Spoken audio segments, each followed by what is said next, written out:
నమస్కారం. నా పేరు శ్రీకాంత్ శర్మ. హిందూ ధర్మచక్రం ఛానల్కి స్వాగతం. ఇటీవల అరుణాచలంలో ఒక దురదృష్టకరమైనటువంటి సంఘటన చోటు చేసుకుంది. మనకందరికీ తెలిసినటువంటి విషయమే. ఆంధ్రప్రదేశ్ నుంచి అరుణాచలానికి వెళ్ళినటువంటి విద్యాసాగర్ అనేటువంటి వ్యక్తి హత్యకు గురయ్యి ప్రాణాలు కోల్పోయాడు. ఆ హత్యకు కారణం ఏంటి? ఇద్దరు తాగుబోతులు కేవలం ఒక 500 రూపాయల కోసము విద్యాసాగర్ అనేటువంటి వ్యక్తిని దారుణంగా చంపేయడం అనేటువంటి జరిగింది. ఇది నిజంగా శోచనీయము, నిజంగా దురదృష్టకరమైనటువంటి సంఘటన. ఇలాంటి సంఘటన కేవలం పుణ్యక్షేత్రాలలో మాత్రమే కాదు, భారతదేశంలో ఉన్నటువంటి పుణ్యక్షేత్రాలలో మాత్రమే కాదు, పాఠశాలలో కానివ్వండి, మదర్సాలలో కానివ్వండి, ఇంకెక్కడైనా కానివ్వండి, పర్యాటక క్షేత్రాలలో కానివ్వండి, ఏ మతం వారికైనా కానివ్వండి, ఇలాంటి సంఘటన చోటు చేసుకోవడం అనేటువంటి దురదృష్టకరము. ఇలాంటిది జరగకూడదనే మనమందరం కోరుకోవాలి. అయితే ఈ సంఘటన జరిగిన తర్వాత ముందుగా విద్యాసాగర్ గారికి ఆత్మశాంతి చేకూరాలని, వారికి పునరావృతి రహితమైనటువంటి పరబ్రహ్మలోక ప్రాప్తి కలగాలని మనస్ఫూర్తిగా వేడుకుంటూ, విద్యాసాగర్ గారి కుటుంబానికి ప్రగాఢ సానుభూతి తెలియజేసుకుంటూ మీకు విషయాల్లోకి వస్తాను. ఇప్పుడు ఈ సంఘటన జరిగిన తర్వాత సోకాల్డ్ ఇద్దరు యూట్యూబర్లు, రావణ శూర్పణఖ లాంటి ఇద్దరు యూట్యూబర్లు ఇప్పుడు ఈ అంశం మీద విషాన్ని చిమ్మారు. ఏ విధంగా అంటే, అరుణాచలానికి కొంతమంది ప్రవచనకర్తల కారణం చేతనే ఇంతమంది జనం పోటెత్తుతున్నారు. మీ ప్రవచనాల కారణం చేతనే ఇదిగో ఈ విధంగా ఒక వ్యక్తి దారుణమైనటువంటి హత్యకు గురయ్యాడు అనేటువంటి విధంగా వాళ్ళు బాహాటంగా యూట్యూబ్లో వీడియోల్లో చెప్పుకుంటూ వస్తున్నారు. అయితే ప్రవచనకర్తల కొంతమంది ఏమో, ఆ ఇద్దరులో ఒకరేమో ప్రవచనకర్తల పేర్లు కూడా చెప్పేశారు. చాగంటి గారు అని, సామవేదం షణ్ముఖ శర్మ గారు అని, నందూరి శ్రీనివాస్ గారని. వీళ్ళ ప్రవచనాల కారణంగానే అరుణాచలంలో ఈ దురదృష్టకరమైన సంఘటన జరిగింది అని. అసలు ఎంతవరకు సబబండి ఈ విధంగా మాట్లాడము? ప్రవచనాలు వీళ్ళు చెబితే హత్యలకు గురవ్వాలని ప్రవచనాలు చెప్తున్నారా? అన్నం తినేటువంటి వాళ్ళు మాట్లాడాల్సినటువంటి మాటలైనా ఇవి? ఇలా చాగంటి గారు కేవలం అరుణాచలం పైన మాత్రమే ప్రవచనం చేశారా? కాళహస్తీశ్వర మహత్యం గురించి ఎన్ని ప్రవచనాలు చేయలేదు? అంతెందుకండి, తిరుమల క్షేత్రం పైన ఎన్ని ప్రవచనాలు చాగంటి వారు చేయలేరు, సామవేదం వారు చేయలేదు, నండూరి గారు ఎన్ని మంచి విషయాలు యూట్యూబ్లో చెప్పడం లేదు, యువతను మంచి మార్గంలో తీసుకొచ్చేటువంటి విధంగా ఎన్ని వీడియోలు వాళ్ళు చేయడం లేదు. తిరుమలలో మొన్ననే ముక్కోటి ఏకాదశి సందర్భంగా తొక్కిసలాట గురయ్యి కొంతమంది, ఇక్కడ ఒక వ్యక్తి చనిపోయాడు, తిరుమలలో కొంత పదుల సంఖ్యలో మరణించారు కదా. మరి దానికి ఎవరు బాధ్యులు అవుతారు? వీళ్ళ ప్రవచనాలే అంటామా? ఇది ఇట్లా మాట్లాడమనేటువంటిది నిజంగా ఇట్లా మాట్లాడుతుంటే రక్తం మరిగిపోతుంది. అసలు అన్నం తినేటువంటి వాళ్ళు మాట్లాడాల్సినటువంటి మాటలేనా ఇవి? మీకు ఒక చిన్న ఎగ్జాంపుల్ కథ చెప్తాను చూడండి. ఒక స్కూల్లో ఓ పిల్లవాడికి పరీక్షల దగ్గరకు వస్తుంటే టీచర్ చెప్పాడట, ఆవు, విమానము, బస్సు, ఈ 3 వ్యాసాలు మీరు బాగా చదువుకోండి. ఈ మూడింటిలో దేని గురించైనా ఒక దాని గురించి 20 మార్కుల ప్రశ్న వస్తుంది అని టీచర్ చెప్పాడట. ఇప్పుడు ఈ పిల్లవాడు ఏం చేశాడు? 3 వ్యాసాలు చదువుకోవడం అంటే కష్టమైపోతుందని చెప్పేసి ఆవు గురించి చదువుకున్నాడు. ఆవు తెల్లగా ఉండును, ఆవుకు 4 కాళ్ళు ఉండును, తోక ఉండును, 2 కొమ్ములు ఉండును, ఆవు సాధుజీవి, ఆవు పాలిచ్చును, ఆవు పేడ వేయును, ఇట్లా వ్యాసం చదువుకున్నాడు. సరే, ఆవు గురించి చక్కగా వ్యాసం చదువుకున్నాడు, బాగానే ఉంది. ఒకవేళ ఆవు వ్యాసం రాలేదు, రైలు గురించి వచ్చింది, అప్పుడు ఏం రాయాలి అంటే పిల్లవాడు ఆలోచించుకున్నాడు. రైలు పొడవుగా ఉంటుంది, రైల్లో మనం కూర్చుంటే, కిటికీ పక్కన కూర్చుంటే, కిటికీలో నుంచి దూరంగా చూస్తే దూరంగా ఆవు కనబడును, ఆవు తెల్లగా ఉండును, ఆవు 4 కాళ్ళు ఉండును, ఆవుకు తోక ఉండును, ఆవుకు 2 కొమ్ములు ఉండును, ఆవు పేడ వేయును, ఆవు పాలిచ్చును అని రాసుకోవచ్చు. ఒకవేళ రైలు గురించి రాలేదు, విమానం గురించి వచ్చింది, అప్పుడు ఏం రాయాలి? విమానం ఎక్కి పైకి వెళ్ళగానే పైనుంచి కిందికి చూస్తే కింద ఆవు కనబడును, ఆవుకు 4 కాళ్ళు ఉండును, ఆవు తెల్లగా ఉండును, ఆవు 2 కొమ్ములు ఉండును, ఆవు తోక ఉండును, ఆవు పాలిచ్చును, ఆవు పేడ వేయును. ఇట్లా అంటే ఎటు పోయినా సరే చివరికి ఆవు దగ్గరికి రావాలి అని ఆ పిల్లవాడు నిర్ణయించుకున్నట్టుగా ఇప్పుడు చెప్పుకున్నటువంటి రావణ శూర్పణఖ లాంటి ఈ సోకాల్డ్ యూట్యూబర్లు ఏది జరిగినా సరే అటు తిప్పి ఇటు తిప్పి మోకాలికి బోడిగుండుకి ముడుగు వేసినట్లుగా చివరికి ఈ ప్రవచనకర్తల జోలికి వచ్చి మీరు ప్రవచనాలు చేయడం వల్లనే ఈ విధంగా జరుగుతుంది అంటూ దుష్ప్రచారం చేస్తున్నారు. ఎందుకు ఇంతగా వీళ్ళు విషం కక్కుతున్నారు? మీరు ఒక సంఘటన జరిగింది. ఆ సంఘటన మీద వివరణ ఇవ్వండి.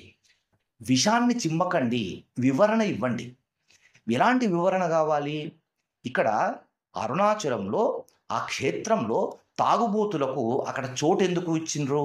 ఆ తాగుబోతులు రావాల్సినటువంటి అవసరం ఏమొచ్చింది? అక్కడ ప్రభుత్వాన్ని ప్రశ్నించండి. ఆలయాన్ని ప్రశ్నించండి. ఆలయ సిబ్బందిని, ఆలయ నిర్వహణను చేసేటువంటి వాళ్ళని ప్రశ్నించండి.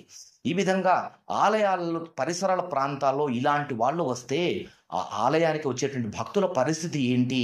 ఇవేనా మీరు చేసేటువంటి నియామకాలు? ఇవేనా మీరు తీసుకునేటువంటి నిర్ణయాలు అని వాళ్ళను ప్రశ్నించండి. ఆ కుటుంబానికి బాసటగా నిలబండి. ఒక వ్యక్తిని కోల్పోయినటువంటి వాళ్ళ కుటుంబంలో ఇదిగో ఈ ప్రవచనాల కారణం చేత మీ అబ్బాయి చనిపోయాడు అని విషాన్ని చెమ్ముతారా? అంటే వ్యక్తిని కోల్పోయినటువంటి ఆ కుటుంబము ఇప్పుడు ఈ ప్రవచనకర్తల మీద దాడి చేయాలా? ఈ ప్రవచనకర్తల మీద కేసులు పెట్టాలా? ఇంత దారుణంగా మాట్లాడుతున్నారు మీరు. ఇది ఒక నండూరి హేమమాలిని గారి ఛానల్లో ఒక ఒక ఆయన ఒక ఆవిడెవరో కామెంట్ రాసింది. మేడం, తప్పు జరిగినప్పుడు ఒప్పుకోవాలండి. చాగంటి వారి వల్లనే మేము కూడా వెళ్ళాం.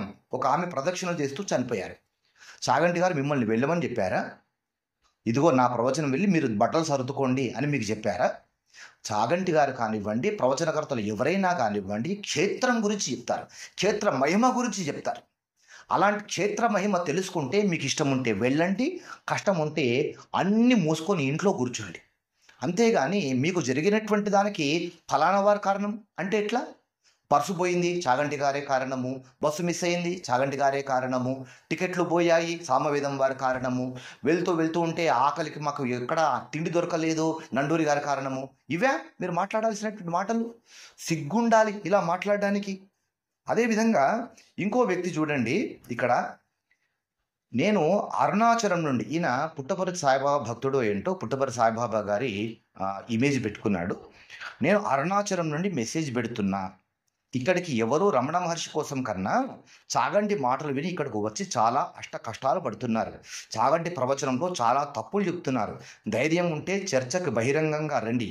వారి వలన జరుగుతున్న దోషాలని ఆధారాలతో నిరూపిస్తాము అని మెసేజ్ చేశారు.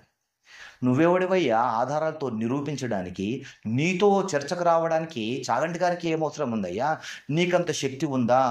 ఏది నువ్వు యూట్యూబ్లో నువ్వు వీడియోలు చేయి చూద్దాం. చాగంటి గారు చెప్తున్నటువంటి ప్రవచనాల గురించి ఆ తప్పులను విమర్శించకుండా, తప్పులను ఎత్తి చూపు. ఎలాంటి దుర్భాషలు ఆడకుండా నీకు రైట్ ఉంది. చాగంటి గారి ప్రవచనాలలో తప్పులు ఉన్నాయని చెప్పడానికి నీకు రైట్ ఉంది. విమర్శలు చేయకుండా నువ్వు వారి తప్పులను ఎత్తి చూపేటువంటి అవకాశం నీకుంది. నేను ప్రతి వీడియోలో చెప్తాను, ఎవరైనా సరే ఎవరినైనా విభేదించవచ్చు, కానీ వివరణ ఇవ్వాలి, విమర్శలు చేయకూడదు అని. విమర్శ చేయకుండా చక్కని వివరణ ఇవ్వండి చూద్దాము. పోనీ నీకు చాగంటి గారితో డిబేటే చేయాలని ఉందా? సరే, నా నంబర్ స్క్రీన్ మీద నా నంబర్ కనబడుతుంది. నా నంబర్కి ఫోన్ చేయండి. చాగంటి గారితో డిబేట్ ఏర్పాటు చేపిస్తాను నీకు. చాగంటి గారి జ్ఞానం ముందు మీ జ్ఞానం ఏ పాటిది? ఇలా ఒక సంఘటన జరిగినప్పుడు ఫలానా వారి ప్రవచనాల బాధ్యులు, వారి ప్రవచనాల కారణంగా ఈ సంఘటన జరిగింది, దానికి వారే బాధ్యులు అని అంటున్నావనంటే నీకు అసలు ఏమైనా ప్రవచనం చేసేటువంటి జ్ఞానం ఉందా? నీకు మాట్లాడేటువంటి సంస్కారం ఉందా? అసలు సిగ్గుండాలి ఇలా మాట్లాడడానికి. ఇంకో ఫేస్బుక్లో శక్తి ఆరాధన శ్రీచక్ర ఉపాసన అనేటువంటి ఒక గ్రూప్లో భానుమతి అక్కిశెట్టేట ఈవిడ ఏం రాసింది? ఈ ప్రవచనాలు చెప్పేవాళ్ళు పనిగట్టుకొని ఈ గుడికెళ్తే పుణ్యము, గుడికెళ్తే మోక్షము, ఇవి చూడాల్సిన అబ్బబ్బా ఎంత పుణ్యమో విశేషము అంటూ మైక్ స్టేజీ దొరికింది కదా అని తమిళనాడు గూడలను తెగ ప్రచారం చేస్తూ ఉంటారు. ఈ వెర్రి జనాలు విపరీతం అప్పులు చేసి మరీ వెళ్ళిపోతున్నారు. తమిళనాడులో ఏ ఫేమస్ టెంపుల్ చూసినా మన తెలుగు వాళ్ళే అక్కడ కైంకర్యాలు చేయించేది. మన దశ పోయే ప్యాకేజీ దశ నడుస్తుంది. ఆ స్థాయికి వ్యవస్థ మన వాళ్ళు చెడగొట్టారు. వెళ్ళారు కానీ గుంపులుగా వెళ్ళండి, ఒంటరిగా వెళ్ళకండి. అక్కడ దొంగల చేతిలో చావకండి. గత ఏడాది ఒక అమ్మాయిని రేప్ చేశారు, ఈసారి హత్యలు చేస్తారు. పశువుల రూపంలో ఒక వ్యక్తిని వాంటెడ్ క్రిమినల్గా గుర్తించే పోలీసులు మా ముందే తీసుకెళ్లారు. 500కే చంపేస్తే ఆడవాళ్ళ నగల కోసం వెంటబడరా? ఆడవాళ్ళు తోడు లేకుండా వెళ్ళకండి, నగలు వేసుకొని వెళ్ళకండి. అయినా ఎందుకమ్మా కక్కుర్తి? ఒకసారి వెళ్తే సరిపోదా? మనకు తిరుమల, శ్రీశైలం, కాళహస్తి, భద్రాచలం, ఎన్నో యుగాల నాటి కపిలతీర్థం, ఎన్నో విశేష విశేషమైనటువంటి దేవాలయాలు ఇక్కడ ఉన్నాయి.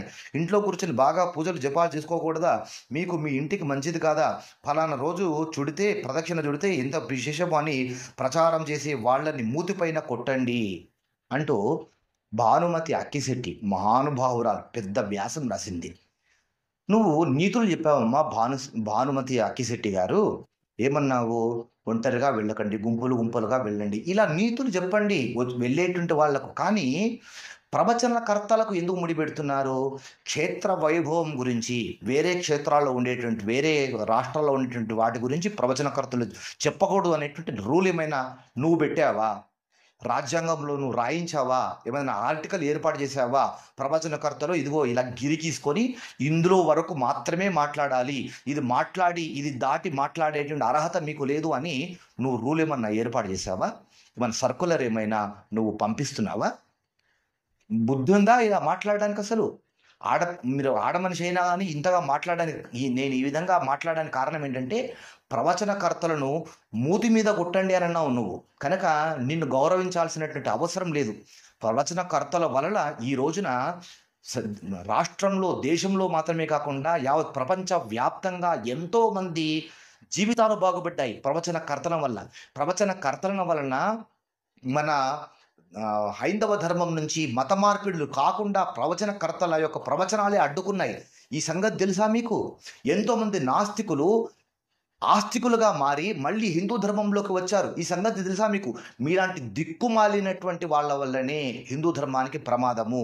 మీలాంటి వాళ్ళు వాట్సాప్, ఫేస్బుక్, ఇన్స్టాగ్రామ్, యూట్యూబ్ లాంటి వాటికి ప్రమాదకరం. మీలాంటి వాళ్ళు, ఇలాంటి వాళ్ళను ప్రేరేపించే వాళ్ళు, ప్రోత్సహించేటువంటి వాళ్ళు చాలా ప్రమాదకరము. కావున తస్మాత్ జాగ్రత్త. ప్రవచనకర్తల పైన ఏవైనా విద్వేషకరమైనటువంటి మాటలు ఏం మాట్లాడినా కానీ మీరు ఎక్కడున్నా సరే మిమ్మల్ని కోర్టుకు లాగుతాను, మర్చిపోకండి. అడ్రస్ పట్టుకోవడం అనేటువంటిది ఎంత మాత్రం కష్టమైనటువంటి పని కాదు. ఇప్పుడు జరిగినటువంటి సంఘటన వలన అందరం బాధపడుతున్నాం. అయ్యో, ఒక వ్యక్తి నిండు ప్రాణాలు పోయాయని బాధపడుతున్నాం. ఇలాంటి బాధపడాల్సినటువంటి సమయంలో ప్రవచనకర్తలను అంటారా మీరు? సిగ్గుందా అసలు? అన్నం తింటున్నారా మీరు? బుద్ధి జ్ఞానం ఉందా అసలు? మిమ్మల్ని మీ తల్లిదండ్రులు ఇలాగే పెంచారా? మీకు ఎందుకు ఏడుపు అసలు? వాళ్లకు వైభవం వచ్చింది, ప్రవచనకర్తల యొక్క వైభవాన్ని చూసి కుళ్ళుకుంటున్నారా? తట్టుకోలేకపోతున్నారా? ఆ వైభవం మీకు కావాలి అని కోరుకుంటున్నారా? అంత కీర్తి కండూతి ఉందా మీకు? అలాంటి కీర్తి కండూతి ఉంటే కనుక మంచి ప్రవచనాలు చెప్పండి. మీరు ఎక్కడుంటారో చెప్పండి, మీ అడ్రస్ ఇవ్వండి, మీ చేత ప్రవచనాలు పెట్టిస్తా. భాగవత సప్తాహం మీరు చేయగలరా? చెప్పండి. దేవి భాగవతం మీద మీరు ప్రవచనాలు ఇవ్వగలరా? మీ చేత ప్రవచనాలు పెట్టిస్తాం. 7 రోజుల పాటు అనర్గళంగా, ధారాళంగా మీరు ప్రవచనం చేయగలరా? వచ్చినటువంటి వాళ్ళ యొక్క అందరి మనస్సులను కట్టిపడేట్లుగా మీరు ప్రవచనం చేసేటువంటి శక్తి, సత్తా, ధైర్యము మీకుందా? ఉంటే గనక మీరు నన్ను సంప్రదించండి, మీ చేత ప్రవచనాలు పెట్టిస్తాను. సిగ్గుండాలి ఇలా మాట్లాడడానికి. ఎవరైనా సరే ఇక ముందు ఏదైనా సంఘటన జరిగినప్పుడు మీ బాధను మీరు ఎక్స్ప్రెస్ చేయండి, మీరు ఓదార్పునివ్వండి, మీరు అనుకున్నటువంటి విషయాన్ని చక్కగా వాళ్ళకు కన్వే చేయండి. కానీ ఒక సంఘటన కారణంగా ఇదిగో మీ వల్ల వీళ్ళు మరణించారు అని చెప్పేటువంటి రైట్స్ మీకెవరికీ లేవు. జాగ్రత్త. ఈ అంశాన్ని పట్టుకొని మిమ్మల్ని స్టేషన్కి ఈడ్చుకురావచ్చు, కేసులు పెట్టవచ్చు మిమ్మల్ని ఈ అంశం మీద. కనుక జాగ్రత్త. నోరు ఉంది కదా, నరం లేని నాలుక, నా ఇష్టం వచ్చినట్టు మాట్లాడదు అని అంటే ఊరుకునేటువంటి వాళ్ళు ఎవరూ లేదు. వాక్ స్వాతంత్రం అనేటువంటి దానికి ఒక అదుపు ఉంది. దాన్ని మీరు దుర్వినియోగం చేసుకోకండి. అలా దుర్వినియోగం చేసుకుంటే కనుక తప్పకుండా శిక్షార్హమైనటువంటి పరిస్థితులు మీకు తొందరలోనే వస్తాయి. ఆలోచించుకోండి.